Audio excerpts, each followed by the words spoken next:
Prime time में आप सभी का स्वागत है। मैं हूं आपके साथ नीरू शर्मा। प्राइम टाइम में आगे बढ़ने से पहले आइए नजर डालते हैं इस वक्त की प्रमुख सुर्खियों पर। कश्मीर घाटी का सबसे लंबा सूखा दौर आज बर्फबारी के साथ समाप्त हुआ। मौसमी बीमारियों से लोगों को मिलेगी थोड़ी राहत।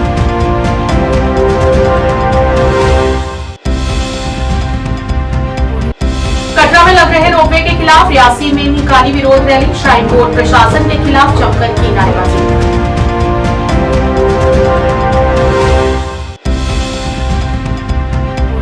पीओजे के रिफ्यूजी फ्रंट द्वारा आज फिर से किया गया विरोध प्रदर्शन। मांगे पूरी करने की लगाई गुहार।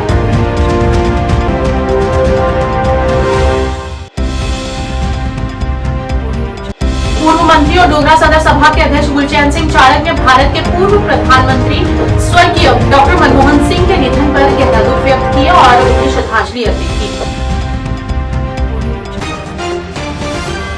समाचार विस्तार से। श्रीनगर सहित कश्मीर घाटी के ऊंचे इलाकों में लगभग 6 महीने से सूखे के बाद आखिरकार ताजा बर्फबारी हुई है। इसमें श्रीनगर और गुलमर्ग, सोनामरी और दूध पथरी जैसे लोकप्रिय पर्यटन स्थल शामिल हैं। कुपवाड़ा और बांदीपुरा जिले के ऊपरी इलाकों में भी बर्फबारी देखी गई है, जिसमें सधना दर्रा, फरकियान गली, मछिल की जेट गली और बुंगास, जमगुंड और कामकांडी के प्रमुख पर्यटन स्थल शामिल हैं। लंबे समय तक शुष्क मौसम समाप्त होने के बाद लोग खुश नजर आए। ताजा बर्फबारी से स्वास्थ्य संबंधी जटिलताएं भी समाप्त होने की आशंका है।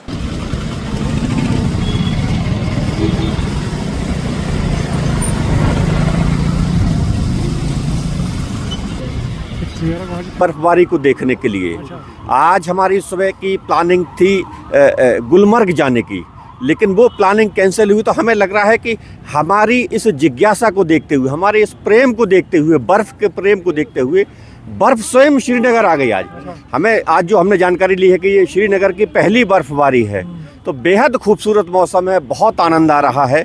और अभी जो टेम्परेचर मेंटेन होगा अभी बर्फ़ से, क्योंकि अभी जो टेम्परेचर कम हो गया था, माइनस पे जा रहा था, तो हमें ऐसी जानकारी लगी है जो हमने पूछा स्थानीय लोग, तो अब ये बेहतर हो जाएगा टेम्परेचर। तो ये बेहद खूबसूरत नज़ारा है और मौसम की पहली बर्फबारी का आनंद लेने का आनंद ही कुछ अलग है। हम जब यहाँ आए, आज हमने सुबह डल झील में भी बहुत आनंद लिया और उम्मीद थी कि बर्फबारी हमको मिल जाए। हम गुलमर्ग की तरफ जाना चाहते थे, गुलमर्ग या सोनमर्ग की तरफ, लेकिन किन्हीं कारणों से नहीं जा पाए। तो आज देख के बहुत आनंद आ रहा है। आज अशोक शर्मा हूँ, भोपाल से आए हूँ, जर्नलिस्ट हैं हम लोग। तो हम लोगों का एक टूर आया था, हमें लग रहा था कि बर्फबारी एक बार देखने मिलनी चाहिए। और सुबह बाई लक था कि गुलमर्ग जाने का कुछ प्रोग्राम कैंसिल हो गया, क्योंकि हम कुछ पहले से बुकिंग बता रहे थे। तो हम इस वजह से नहीं कि हमने कहाँ जाएंगे, फिर हम बुकिंग पहले से नहीं है। तो हमें अब यहाँ पे जैसे ही हम अभी थोड़ा घूमने आए, तो हमें अचानक जो बर्फबारी शुरू हुई, ऐसा लगा कि वाकई में स्वर्ग है। वाकई में कश्मीर तो स्वर्ग है और श्रीनगर तो उसका दिल है।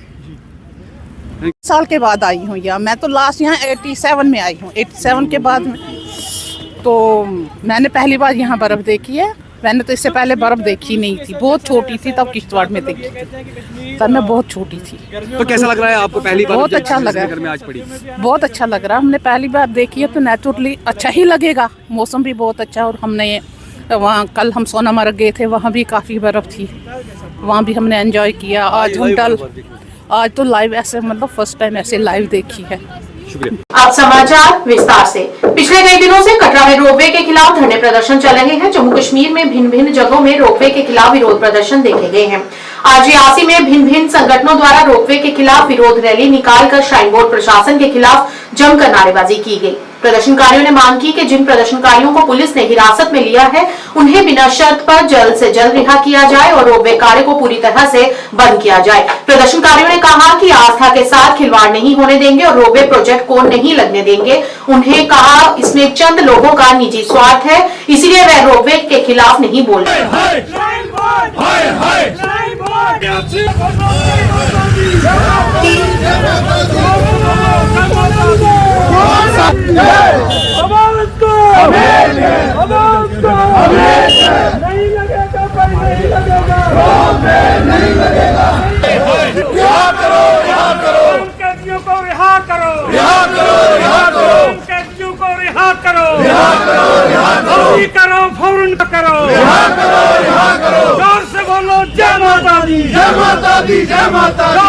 हमारी जुंडी जिंदाबाद जिंदाबाद जिंदाबाद, हमारी एकता जिंदाबाद जिंदाबाद जिंदाबाद बोर्ड हाय हाय हाय हाय हाय श्राइन बोर्ड हाय हाय श्राइन बोर्ड हाय हाय श्राइन बोर्ड हाय हाय हेल्दी प्रशासन हेल्दी प्रशासन हाय हाय।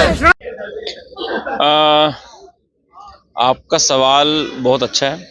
डेवलपमेंट को लेके आप कहते हो कि डेवलपमेंट होनी चाहिए, मगर यहाँ पे डेवलपमेंट आप इस तरीके से करें कि आप लोगों के गले काट के डेवलपमेंट करें तो उसको हम डेवलपमेंट नहीं कहेंगे। इसका मतलब कहीं ना कहीं कोई इसके पीछे कोई पैसे कमा रहा है, कोई धर्म के नाम पे पैसे कमा रहा है, कोई डेवलपमेंट के नाम पे पैसे कमा रहा है। जो ये धांधली जो मची है, हम इसके खिलाफ हैं। सबसे पहली बात, वहाँ पे कितने लोग जो हैं बेघर हो जाएंगे। वहाँ पे जो हमारी एक रिलीजियस एक सेंटिटी उस ट्रैक की, वो ट्रैक को ये नहीं है कि सिर्फ वहाँ पे चलते जाओ तो सिर्फ डेस्टिनी जो है सिर्फ वहाँ पे दरबार है। उस ट्रैक की एक रिलीजियस सेंटिटी है कि वहाँ पे एक बाण गंगा का ट्रैक की एक हिस्ट्री है, एक बैकग्राउंड है, एक रेलिवेंस है। चिंतपूर्णी वहाँ पे अपना ट्रैक में आता है, रास्ते में अर्धकुंवारी रास्ते में आता है। एक उस ट्रैक की एक हिस्ट्री है। वो हिस्ट्री को ये ख़त्म कर देंगे तो आप कल को किसी को लेके जाते हैं, आप कल किसी को आप लेके जाते हो अपना इसके वहाँ पे दर्शन करने के लिए, तो किसी बाहर के व्यक्ति को क्या पता, किसी श्रद्धालु को क्या पता कि इस ट्रैक की इम्पोर्टेंस क्या है, इस ट्रैक की हिस्ट्री क्या है, इस ट्रैक की बैकग्राउंड क्या है।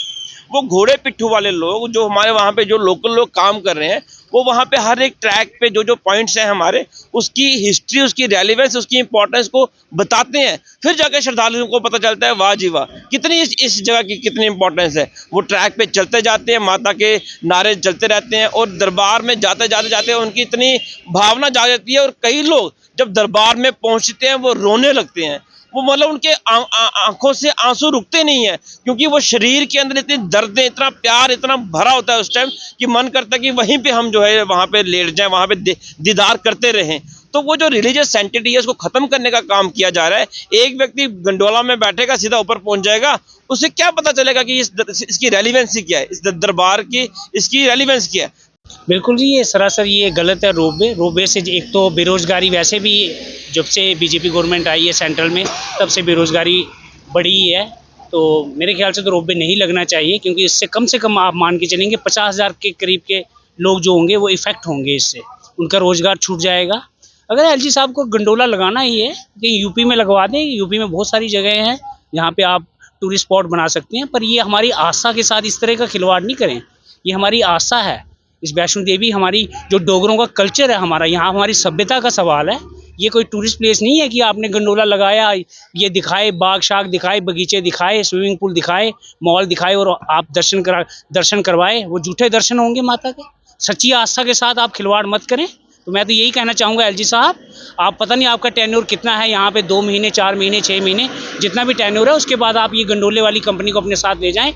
यूपी में जहाँ की अब आपकी पोस्टिंग होगी, यहाँ पे आपको नया कोई दर्जा मिलेगा, वहाँ जाके लगवा लें आप। हमें कोई एतराज़ नहीं है, हमें गंडोले से आप वहाँ लगवा लें एलजी साहब। यहाँ पे बिल्कुल नहीं लगना चाहिए। हमारी आस्था के साथ क्यों खिलवाड़ कर रहे हैं आप? कुछ विकास किया जा रहा है। विकास किसके लिए हो रहा है? विकास जनता के लिए होना चाहिए ना। जनता के लिए तो विकास हुआ ही नहीं। बाहर की कंपनीज आई, बाहर के लोग आए, वहाँ अपना विकास करके चले गए। हमने क्या खाई? हमने 20-30 साल, ये रेलवे है, बाहर की कंपनीज आई, धूल मिट्टी हमने खाई। डेवलपमेंट किनका हुआ? उन कंपनीज का हुआ, उन लेबर्स का हुआ, उन वो जो इंजीनियर आए बाहर से, कोई बंगाल से आया, कोई बिहार से आया, कोई राजस्थान से आया, तो डेवलपमेंट तो उनकी हुई है। हमारे डोगरों की कहाँ डेवलपमेंट हुई है जी? आप देख रहे डोगरा पिछड़ा होता जा रहा है। डोगरा का जो एक कल्चर है, जो एक सभ्यता है, उसकी संस्कृति है एक डोगरा की, डोगरे तो खत्म होते जा रहे हैं। आप महाराष्ट्र में जाइए, मराठों का देखिए आप, एक रिजर्वेशन है वहाँ मराठों को, पर आप यहाँ देखें डोगरों को कोई रिजर्वेशन तो दूर की बात है, डोगरों को पिछड़ा कर दिया है। बाहर की जो बाहरी लोग यहाँ पे आए हैं, उन्होंने यहाँ डोगरों को पिछड़ा कर दिया है। तो मेरे ख्याल से ये तो सरासर गलत है। डोगरों के लिए, कम से कम डोगरों की आवाज़ के लिए हमें डोगरों के लिए इकट्ठा होना पड़ेगा। डोगरों की आवाज़ इस तरह से नहीं दबाने देंगे। हमारा कल्चर, और ये कल्चर आज का नहीं है, ये कल्चर राजा महाराजाओं के ज़माने का कल्चर है हमारा। जो डोगरे राजे हुए हैं, हमारे महाराजे हुए हैं, हम उस तरह से उनकी सभ्यता को ख़त्म नहीं होने देंगे। देखिए, सीधी सी बात है, जिस चीज़ की लोग डिमांड नहीं कर रहे हैं, मैं नहीं सोचता कि उसको लगाना चाहिए वहाँ पर। और कहने की बात यह है कि वहाँ पे कम से कम कोई 10 लाख परिवार हैं जो उनके साथ जुड़े हुए हैं। जो ट्रैक है, जो वैष्णो माता का ट्रैक है, उसके साथ जुड़े हुए लोग हैं। मैं सोचता हूँ उनको बेघर करने वाली बात है। उनके छोटे छोटे बच्चे हैं, आज कितने 6-7 दिन हो गए उनको कंटिन्यू। बताओ मुझे, वो यहाँ पर आकर प्रोटेस्ट कर रहे हैं इस वक्त। मुझे बताओ उनके घरों में राशन कौन दे रहा है? इसका जिम्मेदार कौन है? मुझे बताएं। क्या इनको इनकी चीखें नहीं सुनाई दे रही हैं? ये माँ वैष्णो माता जो है, ये सब का हिसाब लेगी, जो लोग यहाँ पे बैठे हुए हैं। और दूसरी बात ये है कि वहाँ के जो विधायक हैं, कटरा के विधायक और रियासी के विधायक, मैं दोनों की बात सुनाता हूँ। वहाँ पे लोग चीख चिल्ला रहे हैं अपने गंडोले के लिए कि गंडोला नहीं लगना चाहिए। ये वहाँ से भागकर यहाँ पर प्राइवेट स्कूलों को यहाँ प्रमोट कर रहे हैं। यहाँ पर आकर डिस्ट्रिक्ट रियासी के अंदर प्रोग्राम कर रहे हैं, तो प्राइवेट स्कूलों को ये प्रमोट करने के लिए बैठे हुए हैं यहाँ पर। इनको क्या शर्म नहीं आ रही है? वहाँ लोग क्या डिमांड कर रहे हैं? जिनका वोट लिया इन लोगों ने, उनसे वोट लेकर आप अब प्रमोटिंग कर रहे हैं यहाँ पे प्राइवेट स्कूलों की आकर। बड़े शर्म की बात है, अफसोस की बात है। पीओजीके के शरणार्थी मोर्चा ने एक बार फिर से लंबे समय से चली आ रही मांगों के समाधान को लेकर विरोध प्रदर्शन किया। उन्होंने सरकार से अनुरोध किया कि जेपीसी रिपोर्ट के अनुसार उनकी बकाया राशि उन्हें सौंप दी जाए तथा भूमिहीनों को भूमि उपलब्ध कराई जाए और उन्हें अन्य वर्गों की तरह विशेष दर्जा दिया जाना चाहिए। इस मौके पर उन्होंने प्राथमिकता के आधार पर उनकी मांगों पर गौर करने की गुहार लगाई। भारत माता की जय, भारत माता की जय। 3 लाख असेंबली की 24 सीटें, असेंबली की 24 सीटें, असेंबली। भारत माता की आवाज दो, आवाज दो। हम क्या चाहते? इंसाफ के आगे इंसाफ। बंजली है और पीओजे के रिफ्यूजियों की तरफ से, और मैं उम्मीद करता हूँ कि ये समय की बात है, समय चलता जा रहा है और आस्ता आस्ता पुराने लोग हमारे से बिछड़ रहे हैं।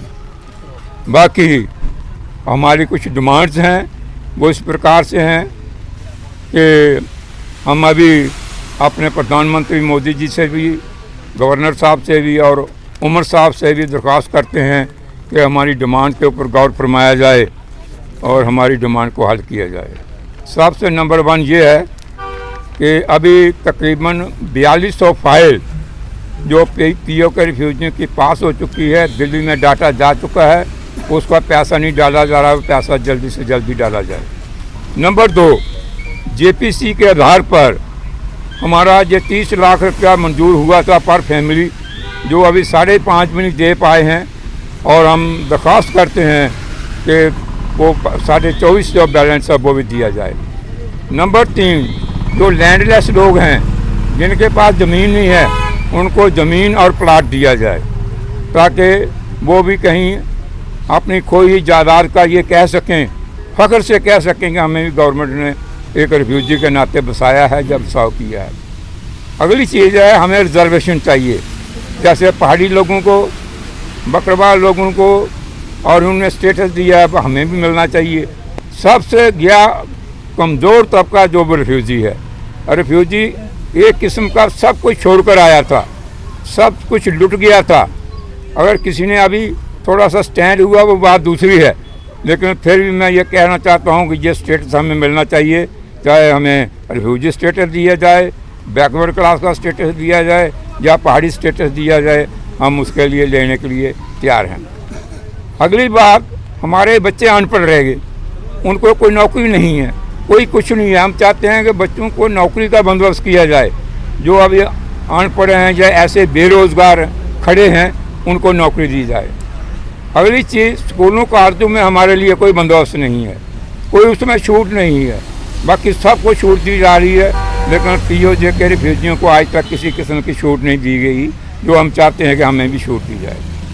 अगली चीज़ मैं कहना चाहता हूँ कि आज कितना समय हो गया, हमारा बसाव क्यों नहीं हुआ? सिर्फ हमें टकराते रहे, समझाते रहे, मीठी मीठी बातें करते रहे, वक्त निकालते रहे और वक्त निकाल कर अपना कार्यकाल पूरा किया और चलते हुए हम वैसे के वैसे उसी दरिया के किनारे खड़े हैं, देख रहे हैं किश्ती कब आएगी, कब किश्ती मला लगाएगा, कब हम पार जाएंगे। हमारा वही हालत है। इसलिए मैं फिर अपनी गवर्नमेंट से, स्टेट गवर्नमेंट से, सेंट्रल गवर्नमेंट से अनुरोध करना चाहता हूँ, दरख्वास्त करना चाहता हूँ, बड़ी निम्रता से कहना चाहता हूँ कि मेहरबानी कर रिफ्यूजियों की तरफ भी देखा जाए, उनका मसला जल्द से जल्द हल किया जाए। जय हिंद। डोगरा सदर सभा के अध्यक्ष कुलचैन सिंह चाणक ने पूर्व प्रधानमंत्री डॉक्टर मनमोहन सिंह की मृत्यु पर गहरा शोक व्यक्त किया है और उनकी आत्मा की शांति के लिए दुआएं भी की। बैठक के दौरान सभा के सदस्यों ने दिवंगत महान आत्मा भारत के पूर्व प्रधानमंत्री स्वर्गीय डॉक्टर मनमोहन सिंह को श्रद्धांजलि अर्पित की। उन्होंने कहा कि उनके निधन से पूरे राष्ट्र और विशेष रूप से डोगराओं को गहरा दुख हुआ है। उन्होंने कहा कि डोगरी भाषा को भारतीय संविधान में की 8वीं सूची में शामिल करने के लिए सभी के लिए संघर्ष को गति देने में महत्वपूर्ण भूमिका निभाई थी। कि आज डोगरा सदर सभा की एग्जीक्यूटिव कमेटी की एक एमरजेंट मीटिंग हुई है, जिसमें बड़ी शॉकिंग न्यूज़ जो हमें मिली कि हमारे सरदार मनमोहन सिंह जी, जो 2 दफ़ा प्रधानमंत्री हमारे भारतवर्ष के रहे, वो हमारे बीच नहीं रहे, अचानक स्वर्गवास हो गए। उसके लिए सब ने दुख का इजहार किया और उनको श्रद्धांजलि भेंट की।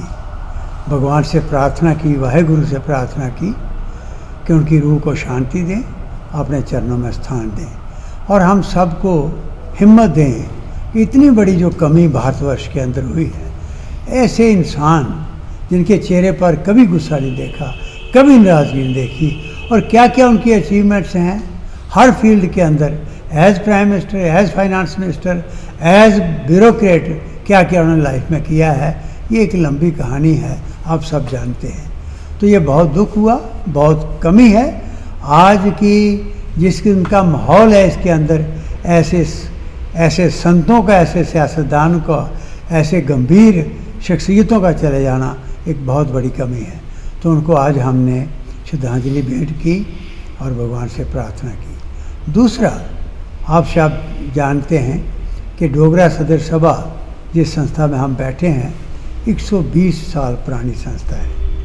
आज 120वां जनरल काउंसिल का अजलास हमने उसका फ़ैसला किया था कि कल 28 दिसंबर को ये 120वां अजलास यहाँ पर होगा। उसमें रेजोल्यूशंस होंगे, कहानी होगी डोगरा सदर सभा की, किन बुज़ुर्गों ने कैसे ये पौधा लगाया जो आज बड़ा पेड़ बन के खड़ा है, जिसने एक अहम रोल किया जम्मू कश्मीर की और भारतवर्ष के अंदर भी, सियासत के अंदर, और उसके बाद भी एज सोशल ऑर्गेनाइजेशन भी अद्भुत काम किए। चाहे वो शुआशात की बात थी, बाकी चीज़ें थी, उनको याद करना था। वो भी हमें, क्योंकि हमारे चीफ गेस्ट हमारे honourable chief minister Omar Abdullah साहब और उनके साथ बड़े सारे ऑनरेबल लेजिस्लेटर्स वगैरह वो सब आ रहे थे, और आज के कल का उनको सम्मानित भी करना था जो ऐसी हस्तियां हैं, चाहे वो कल्चर के फील्ड में हैं, चाहे एजुकेशन के फील्ड में हैं, वीर नारियां हैं, उन सब को हमने बुलाया हुआ था। लेकिन अफसोस की बात है हमें वो पोस्टपोन करना पड़ेगा और करना पड़ा। ये फैसला कर दिया एग्जीक्यूटिव कमेटी के अंदर, और अगली डेट का फैसला वो बाद में हम करेंगे। इसके लिए आज हम सारे भारतवासियों को और सारे जम्मू कश्मीर के लोगों को, आप जानते हैं कि डोगरी भाषा को 8th शेड्यूल में शामिल करने के लिए मनमोहन सिंह जी हमारे साथ थे, मेरे साथ ये फ़ोटोग्राफ लगे हैं। और जब सेलिब्रेट करना था यहाँ पर पहली दफ़ा मान्यता दिवस, तो भी यहाँ आई, सारी टीम यहाँ पर आए और मनमोहन सिंह जी सारा दिन शाम तक उन सेलिब्रेशन में रहे।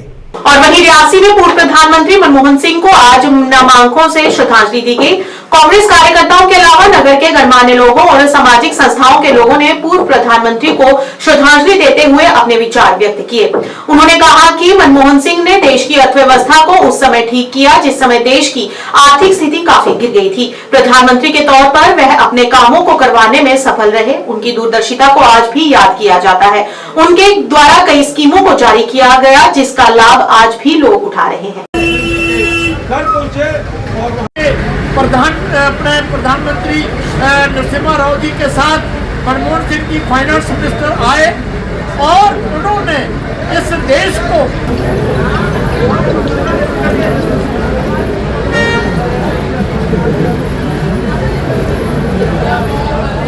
हमारे बीच में डॉक्टर मनमोहन सिंह जी नहीं रहे। दिल की गहराइयों से मैं अपना दुख प्रकट करता हूं। डॉक्टर साहब ने अपने दौर में, चाहे वो रिजर्व बैंक ऑफ इंडिया के रहे गवर्नर रहे उस वक्त, फिर उस वक्त जिस वक्त उन्होंने देश की बागडोर as a finance minister PV Narasimha Rao ji के साथ संभाली थी, मुझे वो दिन याद है कि भाई हमारे देश की इकोनॉमिकली पोजीशन क्या थी उस वक्त।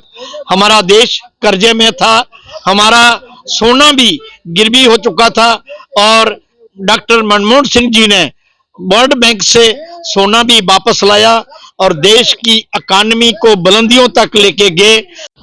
बड़े दुख के साथ ये बात कहना पड़ती है कि हमारे बीच में पूर्व प्रधानमंत्री डॉक्टर मनमोहन सिंह जी नहीं रहे। जहां तक उनका जो सवाल है देश के प्रति उन्होंने क्या क्या किया, देश के प्रति जब नरसिम्हा राव की सरकार थी उसमें वो वित्त मंत्री थे और उस वक्त हमारा देश ही नहीं दुनिया आर्थिक स्थिति से जूझ रही थी। तब उन्होंने हमारे देश को अपनी नीतियों से, अपनी काबिलियत से इस देश की इकानमी जो थी उसको स्थिर अपने पांव पे देश को दोबारा खड़ा किया। कश्मीर में सबसे कठोर सर्दियों की अवधि चिले कलां कुछ दिन पहले शुरू हुई, जिससे विशेष रूप से सुबह और शाम के दौरान अत्यधिक ठंड हुई। कुपवाड़ा जिले में मैदानी और ऊपरी इलाकों में आज दोपहर बर्फबारी शुरू हुई, जिससे स्थानीय लोगों को काफी राहत मिली। लंबे समय तक सूखे के कारण तालाब और कुएं जैसे जल स्रोत सूख गए थे, जबकि भीषण ठंड ने लोगों के स्वास्थ्य पर प्रतिकूल प्रभाव डाला है।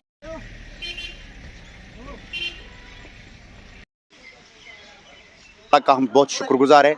आप बेखूब जो हमें जो नदी नालियाँ हैं इस वक्त बहुत सूख हो चुका था, वो पानी का सतह बहुत कम हो चुका था।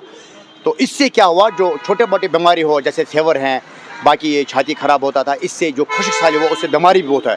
डॉक्टर साहब ने भी एडवाइजर दिया है, जनाब आज ऐसे ऐसे आप रहो, अपने आप को एहतियात कीजिए, मतलब फेवर से ज़ुकाम से बच जाएंगे, क्योंकि खुश्क साली से ऐसी बीमारी उठते हैं। वो अल्लाह का लाख लाख शुक्र है, इस वक्त बर्फबारी हो रहा है अल्हम्दुलिल्लाह। पूरा कश्मीर यूटी में, JNK यूटी में इस वक्त हो रहा है, जम्मू में बारिश हो रहा है, कश्मीर में बर्फबारी हो रहा है।